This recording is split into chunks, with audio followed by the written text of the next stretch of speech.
He is a player who can command the court with his presence alone. An intimidating force in the middle. Blocked again by Ewing. He blocked twice. Oh, man. He's able to carry his team on his broad shoulders. Patrick Ewing taking charge. From the moment he entered the NBA, Patrick Ewing has been hailed as the franchise.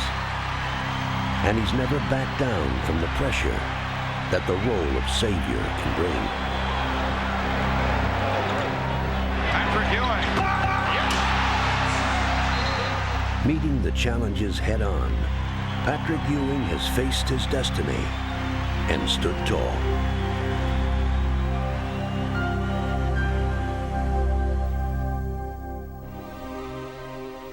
Though Patrick is celebrated as one of the world's premier players, he remains to many somewhat of a mystery. A superstar who is hidden behind his forbidding game face. But beneath his on-court persona lies one of sport's most compelling personal stories. One that can only be made clear when it is told from the beginning. In 1973, first Dorothy and then Carl Ewing left Kingston, Jamaica, and headed for the United States. They settled just outside of Boston in Cambridge, Massachusetts, and on January 11th, 1975, the fifth of their 7 children joined them, young Patrick.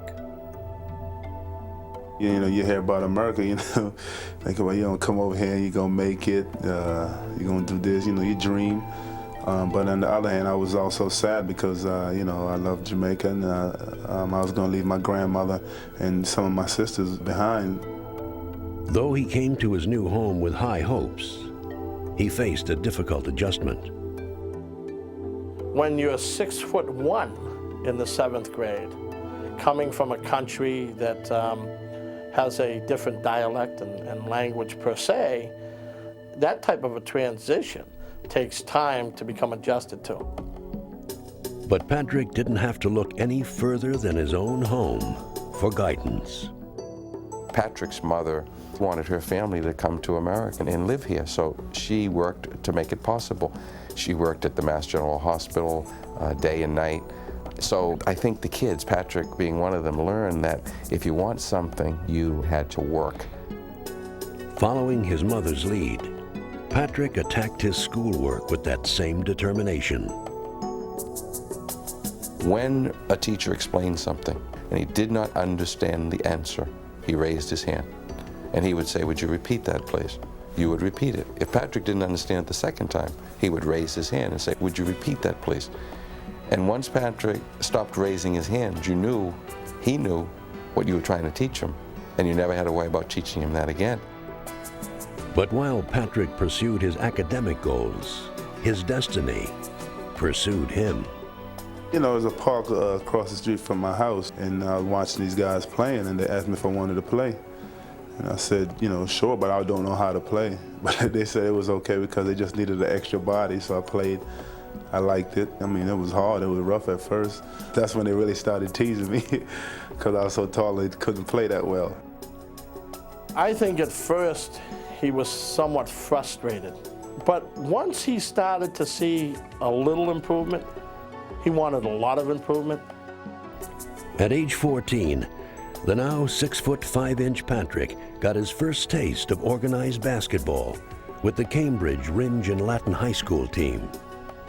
The one thing you knew is that once he stepped through the doors to practice, you were going to get 110% out of him every single day. I mean, he never ever had a bad practice when it came to how hard he worked. By 10th grade, Patrick had grown to almost 7 feet tall. And armed with his hard-earned skills, he now became a dominant player. The numbers went up.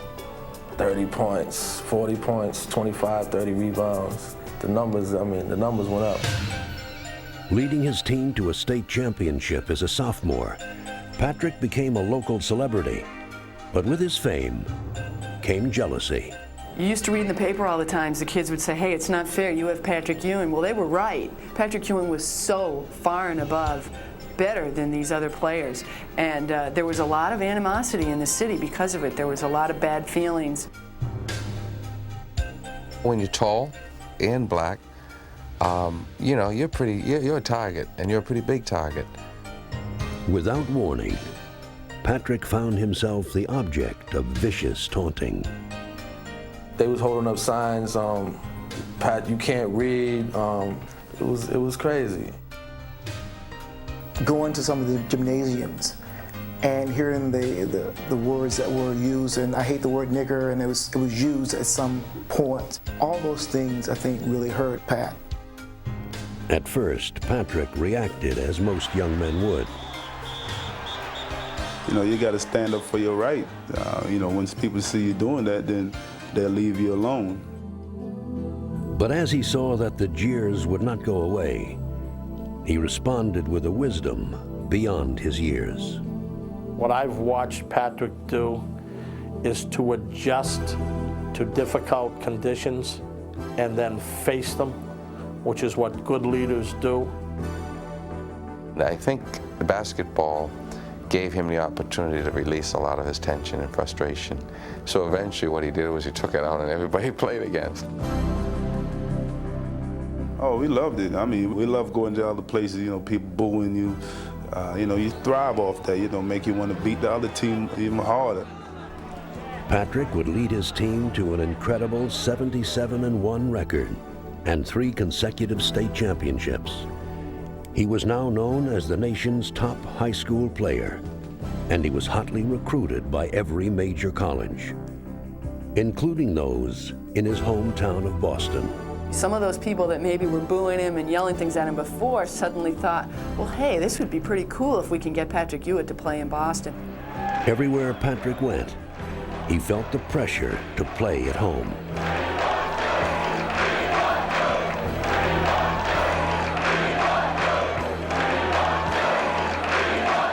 But as usual, Patrick had a firm sense of what he needed to do.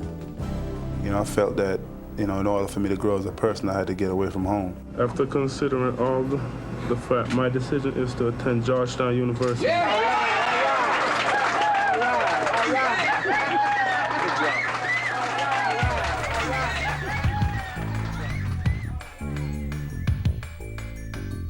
In Washington, D.C.'s Georgetown University, Patrick found the perfect place to pursue his goals.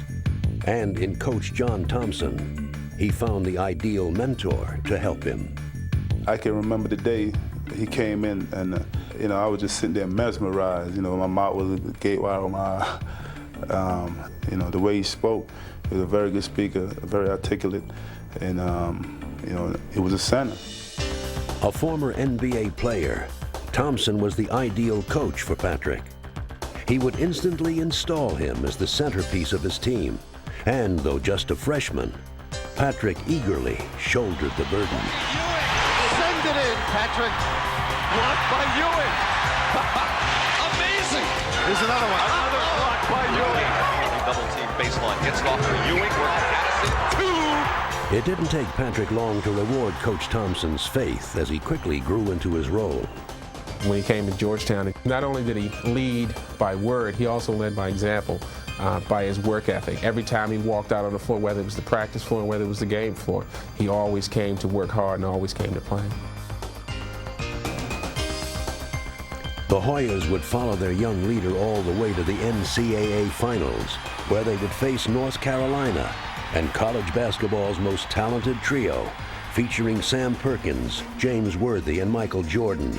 The Tar Heels were the heavy favorites, but it would be Ewing who would strike first. James Worthy, and that'll be goaltending. Nice pass, baseline, Jordan, and we're going to have goaltending again. Pat Ewing starting to take control inside. Nice pass to Perkins. Ewing got a piece of it. Perkins, Ewing again, and that'll be a fourth goaltending call. And Ewing's all over the place. He came to the hole, I was, you know, going for him. Worthy, and that's 5 goaltending calls up Pat Ewing. Ewing is incredible around the basket. I was just pumped up. I was ready to play. ready to win. Playing with fearless abandon, Patrick refused to let his Hoyas succumb as he carried them at both ends of the court and staked them to a 1-point lead with only seconds remaining. A 1-point lead for Georgetown.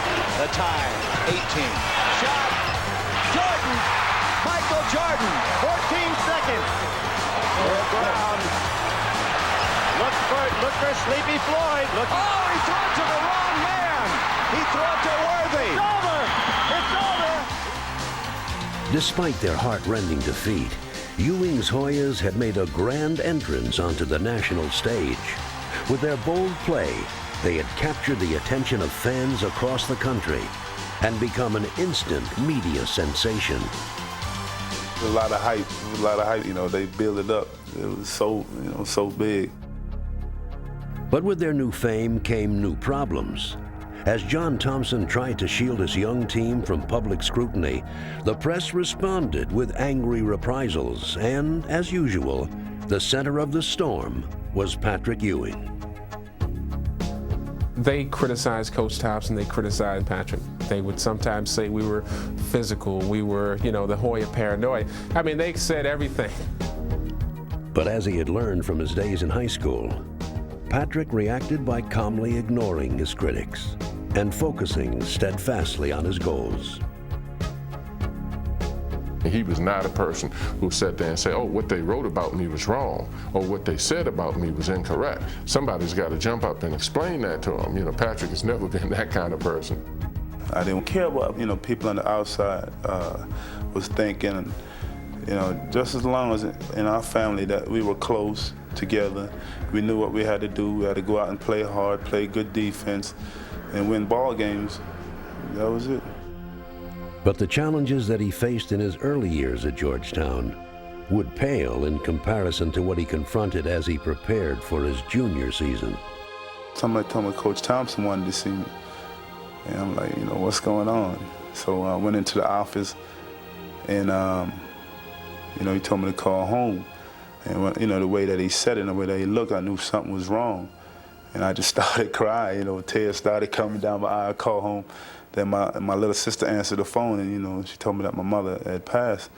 And it was real tough for me to lose her, especially lose her, you know, without, you know, it just happened. You know, it was rough. It was rough. You know, I didn't feel like coming back to school. I didn't feel like playing any basketball.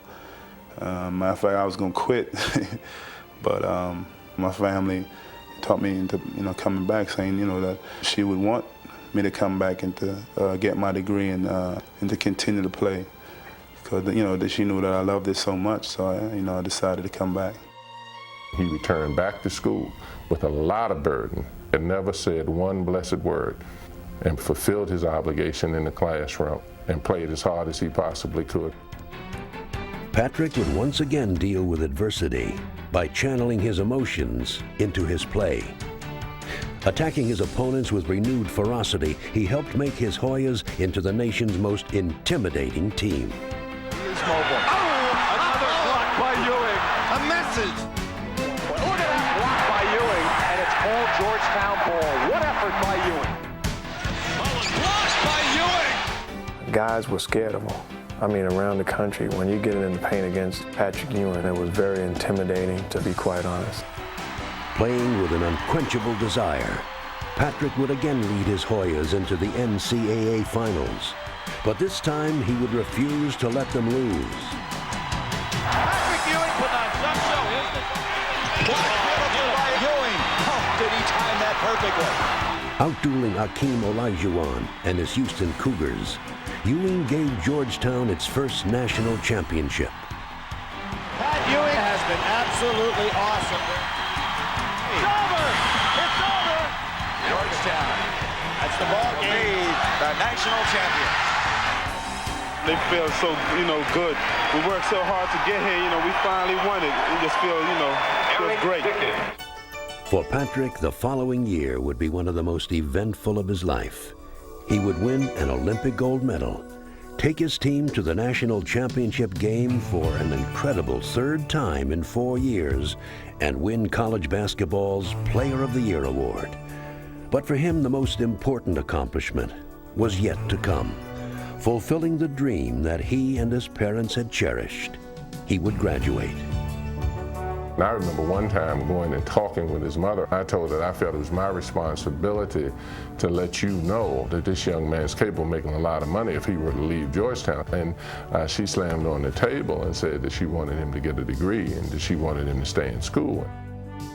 When he went up to get his diploma, there's no doubt in my mind that Dorothy was in heaven looking down upon Patrick, that she enjoyed that moment and walked that walk with him. I had dedicated that day to my mother. I told myself I was going to graduate for her.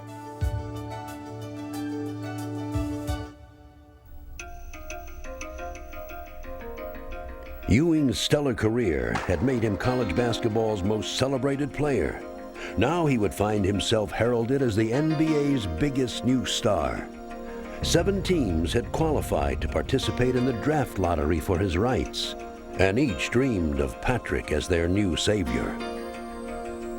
The #1 pick in the draft will certainly be Patrick Ewing, the 3-time All-America out of Georgetown.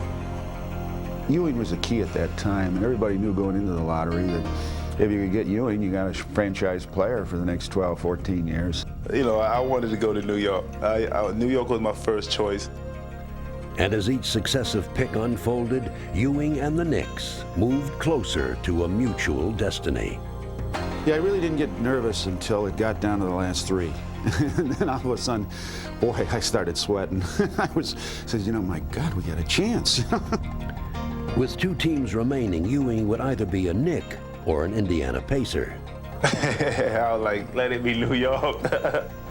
The second pick in the 1985 NBA draft goes to the Indiana Pacers. Basketball is back in New York City, my friend.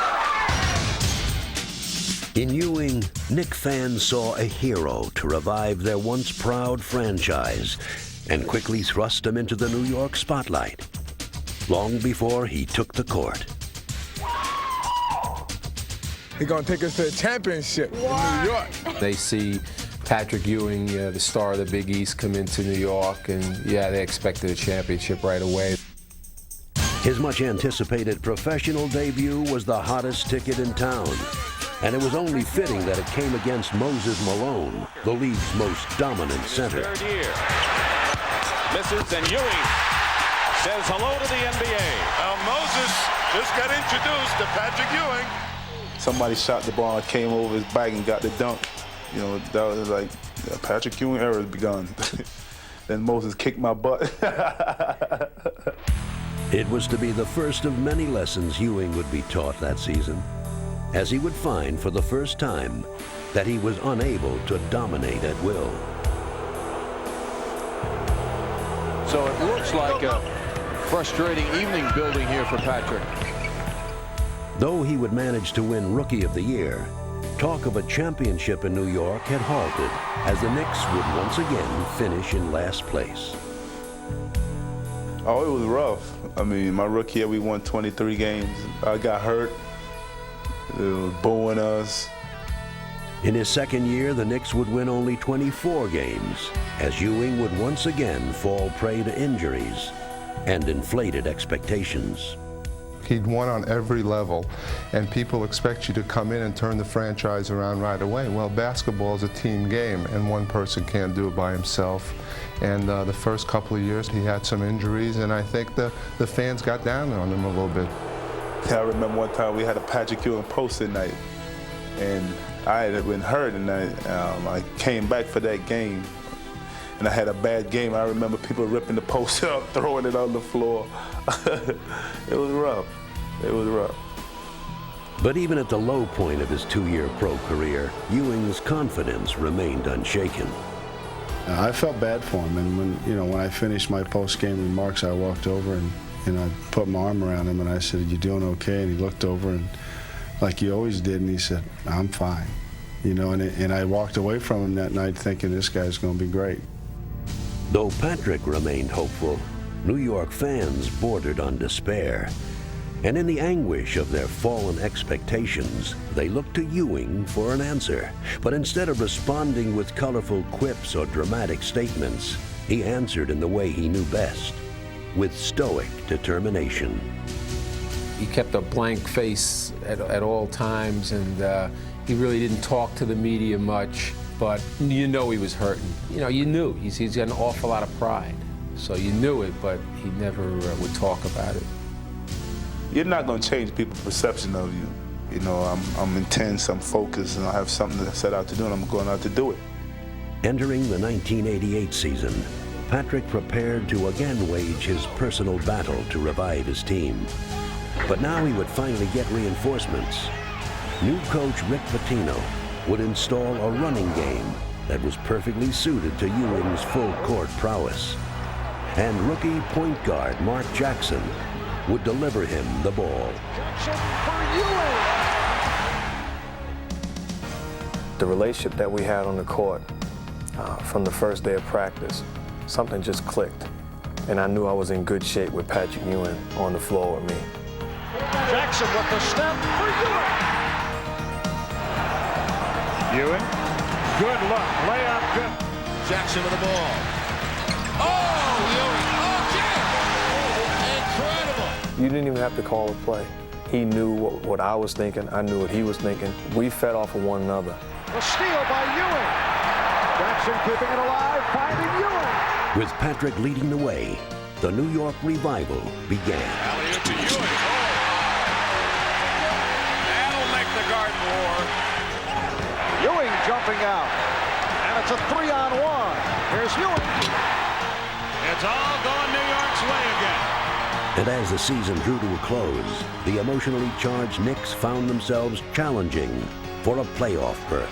Stefanovic on the move. And it's all over. The Knicks make it to the playoffs for the first time since the 1984 season. I remember Sidney Green diving on me. I'm on the floor. I'm like, get off my leg, trying to hurt me before the playoffs start. Though New York would lose to a veteran Boston Celtic team, Patrick made the most of his playoff debut and was determined that it was only the start of things to come. He knew he was the man, and he knew sooner or later that with the right situation, with the right players around him, it would happen, and the Knicks got the right people around him, and things started rolling again. Building on his postseason performance, Ewing continued to elevate his team and his game. And now Ewing is turning it on. Rebound Ewing. We can say Ewing's had an effect. He is controlling the game. Ewing, not the shot you want, but he hits it. Patrick Ewing has hit the 40-point plateau. Behind Patrick's inspired play, his Knicks set a new standard for home court dominance.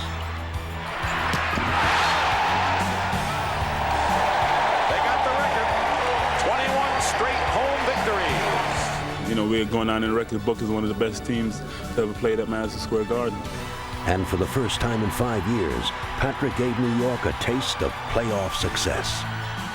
The Knicks have swept the 76ers.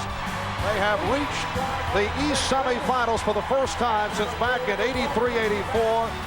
Patrick became the Knicks pretty much. He was our go-to guy. He was our franchise guy. Patrick not likely to shoot it. Oh, there! Whoa! Though Stu Jackson took over for Rick Pitino in the 1990 season, Ewing didn't miss a beat. He would be voted the All-Star team's starting center. At center, making his first start in 4 All-Star appearances from the New York Knicks, Patrick Ewing. And while Patrick had always been known as a dominant defender, Jackson for Ewing. he would now take his place among the league's top scorers, averaging almost 29 points a game. He's got the whole package. He's got everything going. And fittingly, Boston Garden would be the scene of one of Patrick's most dominant performances. With the Knicks down 2 games to the Celtics and facing playoff elimination, Ewing led one of the most stirring comebacks in playoff history. Early threw it away. 1 second. Ewing.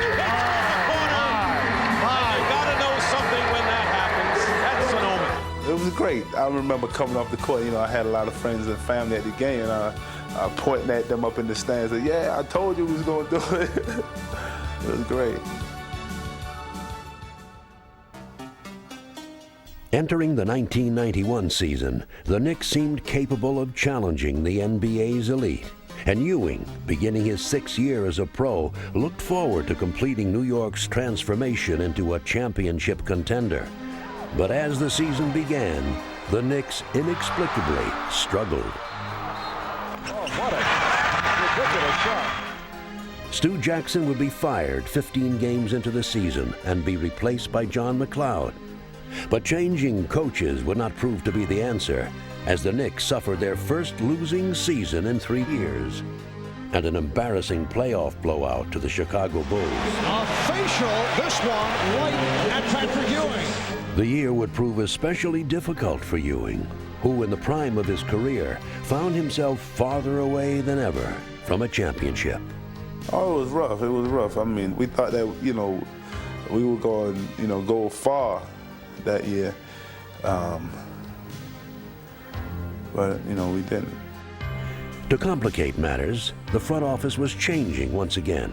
This time, the Knicks' revolving door let in Ernie Grunfeld and Dave Checketts, and Ewing wondered whether the team would ever provide him with a stable foundation. Talk that summer was not going to do much with Patrick. We had to show him some action. The New York Knicks are very proud to announce today the appointment of Pat Riley as head coach of the New York Knicks. Having coached the Lakers to 5 championships, Pat Riley brought with him an impressive resume of success. But Ewing remained skeptical. I can recall my first meeting with Patrick in Washington, and he asked me, he said, why do you think you're going to make it any different? He said, you're just one of 6 coaches they've had here in 5 years, and they've all come in and they've all probably said the same thing that you're about to say to me. I said, you might be right. I said, the only thing that I have that I can bring is credibility. Remaking the team in Patrick's image, the Knicks added players who matched his fiery intensity. We really felt like if we built around him, we can get to where we want to go, and that's to win a championship. We brought some players around him, and we really made Patrick the focus of our ball club. He had it knocked away. Nice play by McDaniel. Ewing from scores. Across the middle. The mailman. Flash swatted out of bounds by Patrick Ewing. There's Patrick again. Mason helping out. Jackson with the steal. In on Dumars. Drop for Ewing. The 1992 Knicks would execute a dramatic turnaround. Displaying their new intensity, they would win 51 games and enter the postseason with renewed confidence. Their first playoff test would come against the Detroit Pistons, once the league's most feared defenders, but now Ewing would dominate, leading New York to an emotional 5-game victory. The celebration has begun here at Madison Square Garden. Having dispatched Detroit, the Knicks took aim at dethroning the defending champion Bulls. Only 1 year ago, Chicago had humiliated New York in a 3-game sweep. But now, as Game 1 began, Ewing was determined that this year would be different. Here's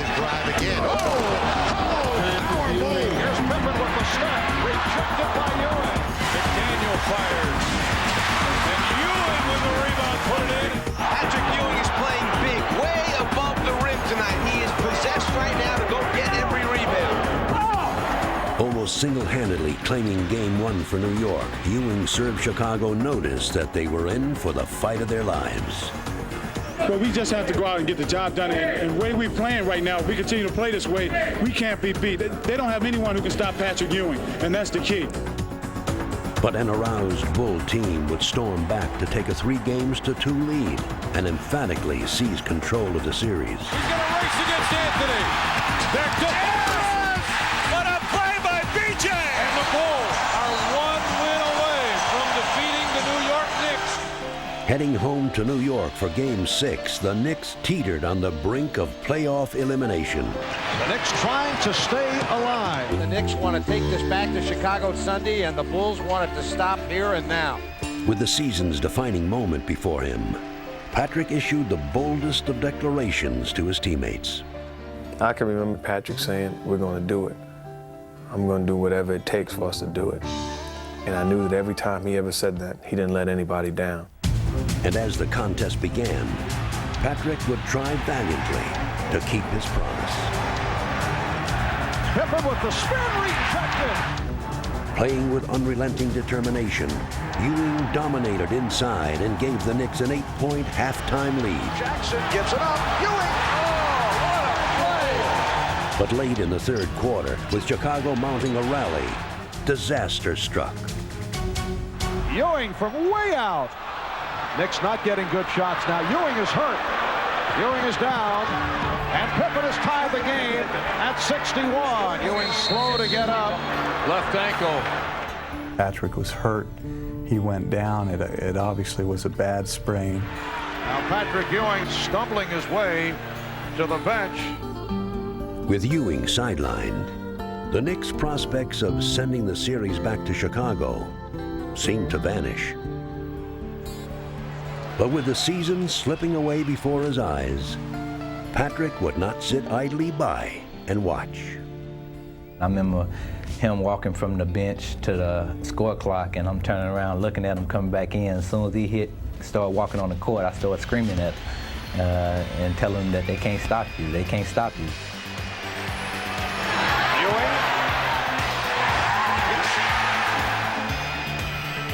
With Patrick leading New York on an inspirational charge, the Knicks would bury Chicago in the fourth quarter. A hobbling Patrick Ewing gives the Knicks an 11-point lead. The spark, the emotion, the fire that he had in that game was just phenomenal. And to know that this guy was hurting, that he was coming out and doing whatever it took to win, it only sparked us. It only lit a fire inside of us. We'll never forget. We are seeing a Willis Reed type performance by Patrick Ewing. Yes, this has reached heroic proportion. That's what I remember about the game is the total effort and heart that he showed in that particular game, in a game that we needed. Limping around and showing his guts and his courage as to what he really is all about. For New York, Ewing's heroics would prove to be the final punctuation to their turnaround season. But for Patrick, the year was far from over.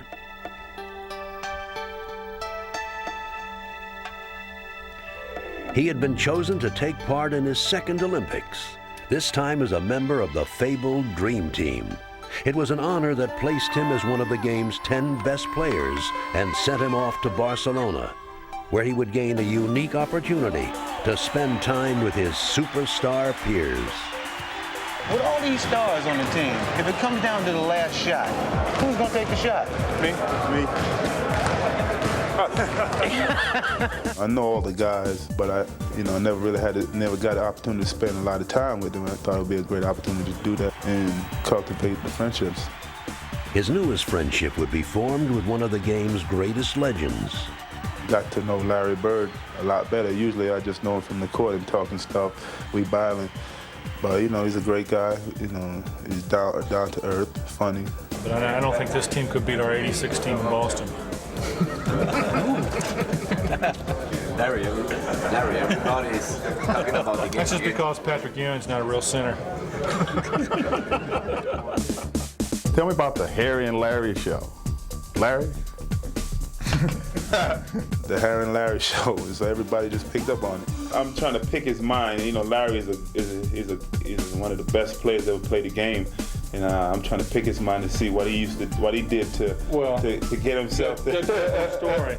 Patrick said I could pick his mind. It took me 3 minutes. Now he gets a chance to come back and start picking on mine. Took me one. On the court, Patrick continued his give and take with his new teammates as they seamlessly blended their styles and rolled over all competition. Bounce to Ewing, underneath, reverse layup is good. He did not use the backboard. And Ewing saves the night for USA. Magic down into Ewing. Ewing! Oh, what a play! And the United States now leads by 50. As he played with other superstars, Ewing seemed only to shine brighter. Normally, you're the best player on your team, but when you can play with other great players and see what happens, you just get better and better. Nice play. Ewing, he's doing it all. The way that Patrick would better his game was not physically, but rather psychologically. He would find a new method of leadership. And going into the 1993 season, he was prepared to practice it. My first couple of years in the league, I wouldn't say too much. I would just play hard, practice hard, work hard. Lead by example, but I'm older, mature, and so if I see something that needs to be said, I'm gonna say it. I'm gonna, tell them, chew them out, do whatever I have to do to win the championship. I didn't think he was a leader. I really didn't. I just thought he came and did his job and said, "See you later." And when I came here and saw that intensity, the fire, he's a leader. Patrick Ewing. Yes. Rejected by Ewing. Patrick Ewing is answering the call defensively. If you're the Knicks, you go right to Patrick Ewing. Starks to Ewing for the slam. Patrick Ewing threw that one down with authority. This season would see Patrick lead his Knicks to the best record in the East with 60 wins. He would help them garner a second straight Atlantic Division title. And in the process, he would convince many around the league that he was the NBA's best player.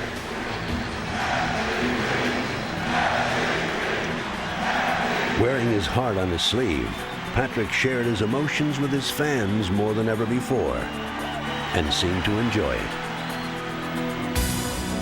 He's a lot more open and more vulnerable, and I think the fans sense it. Even his activities off the court reflected his new openness. Y'all gonna have a great year in school? Education is very important, right? Can I get a yes? All right. Besides giving back to his community, Patrick welcomed the national spotlight as never before. You wanna go one-on-one? Be cool. Stay in school. How'd you beat me? It's all in touch, Dad. You like my hat? What you want is what you get at McDonald's today. But despite his outward transformation, his focus was unchanged. And as the Knicks began their much-anticipated postseason quest, it quickly became clear that his competitive flame burned more brightly than ever. Ewing hits it. He's been dying for the ball. He finally got it. In the playoffs' first round, he led his team into battle against the Indiana Pacers with fierce play and fierce words. Starks and Miller going at each other, and John Starks has been thrown out. Look at Ewing's reaction. I've never seen a teammate treat another teammate that way. Oh, they are so upset with Starks. I kind of lost it for a second, and he was letting me know that I'm too important to be in the locker room instead of out there on the court. With his team in line behind him, Ewing helped dispatch the Pacers and propelled the Knicks confidently into the second round against the Hornets. It was the marquee matchup of former Georgetown centers, the rookie Mourning, the veteran Ewing. Although his Georgetown protege Alonzo Mourning spearheaded a spirited Charlotte charge, Ewing was again simply too much. Ewing, oh, beautiful move. Student, this is how the teacher does it. Ewing in the paint. Oh, he has been unstoppable, an MVP performance. And for the first time in 19 years, the Knicks were headed for the conference finals. As the series began, it seemed as if Patrick's long-awaited trip to the championship series was finally at hand.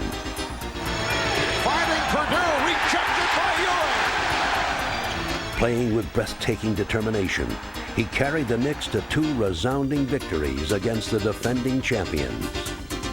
And the Knicks are going to win it, and they take a 2-game to none lead over the Chicago Bulls in the NBA Eastern Conference Final. But it would not be enough.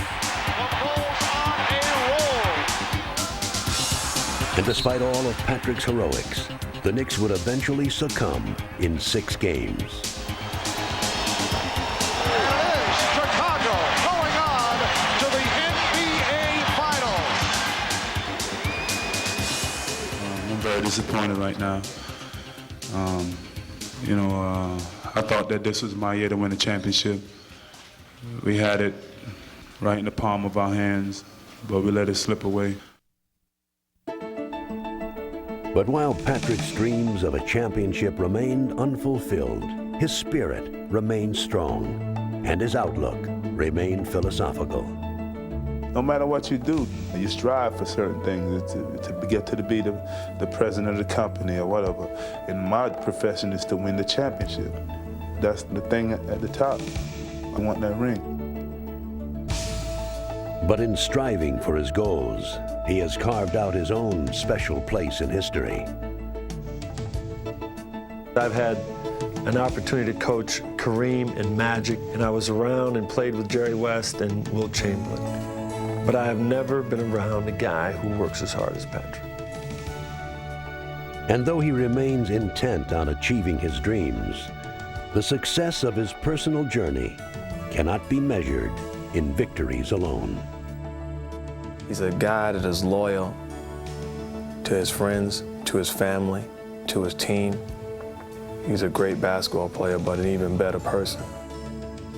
He is a young man that at every phase of his life worked extremely hard at being a very decent person.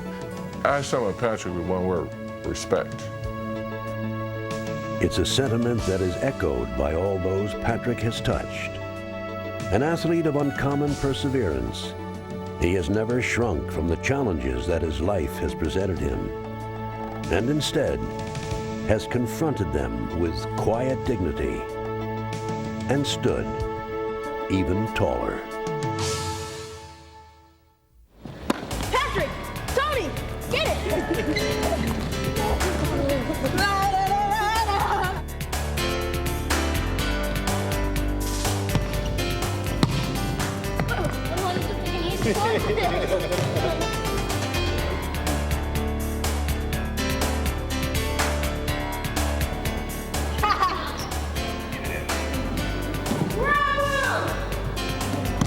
Kicking his butt.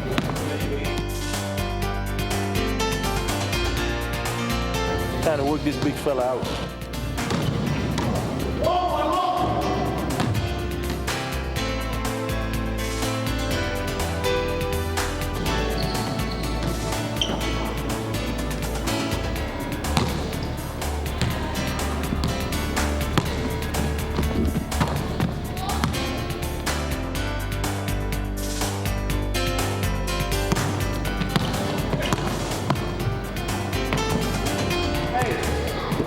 Get on the group.